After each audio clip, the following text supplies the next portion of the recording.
ये कहानी शुरू होती है एक ऐसे गांव से जहां की जिंदगी किसी सपने जैसी थी। वहां के लोग, खासकर बच्चे, हंसते, खेलते, नाचते और हर दिन को जश्न की तरह जीते थे। मासूमियत से भरी इनकी दुनिया में न दुहक था न डर। लेकिन ये खुशियां ज्यादा दिन तक टिकने वाली नहीं थी, क्योंकि उनकी जिंदगी में आने वाला था एक ऐसा साया जो सब कुछ बदल कर रख देगा। उस साये का नाम था कालू किडनैपर। कालू कोई आम आदमी नहीं था। वो एक बेरहम इंसान था जो छोटे बच्चों को अगवा कर उन्हें दूर किसी अनजान जगह भेज देता था, जहाँ से वो कभी लौट कर नहीं आते।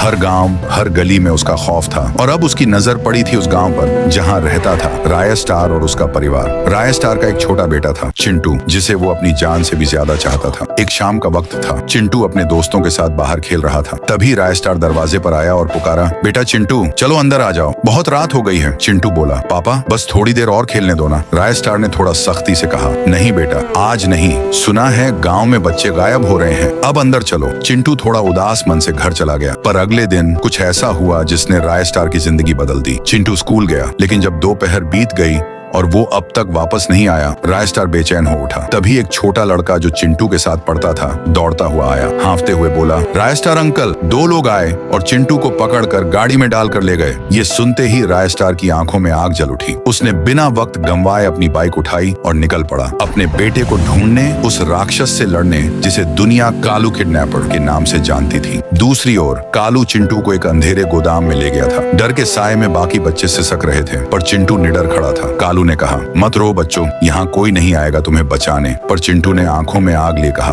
तूने गलत बच्चे को पकड़ लिया है, तू नहीं जानता मेरे पापा को। और तभी हवा में एक तेज गड़गड़ाहट होती है। बाइक की तेज आवाज सुनाई देती है। दरवाजा टूटता है और उसमें से निकलता है राय स्टार, उसके हाथ में चमकती तलवार जैसी छड़ी। राय स्टार गरजता है, कालू, मेरे बेटे को हाथ कैसे लगाया तूने? कालू हंसता है, अच्छा तो ये तेरा बेटा है? अगर पहले पता होता तो यहीं खत्म कर देता। राय स्टार ने कहा, अगर दम है तो मुझसे लड़, बच्चों पर हाथ डालना बहादुरी नहीं। और फिर शुरू होती है एक भयंकर जंग। चारों ओर धुएं का गुब्बार छा गया, जमीन कांप रही थी। कई मिनटों तक चलती इस भीषण लड़ाई के बाद जब धूंध छंटती है, कालू जमीन पर गिरा पड़ा था। राय स्टार अपने बेटे चिंटू को गोद में उठाए राजा की तरह सिंहासन पर बैठा था।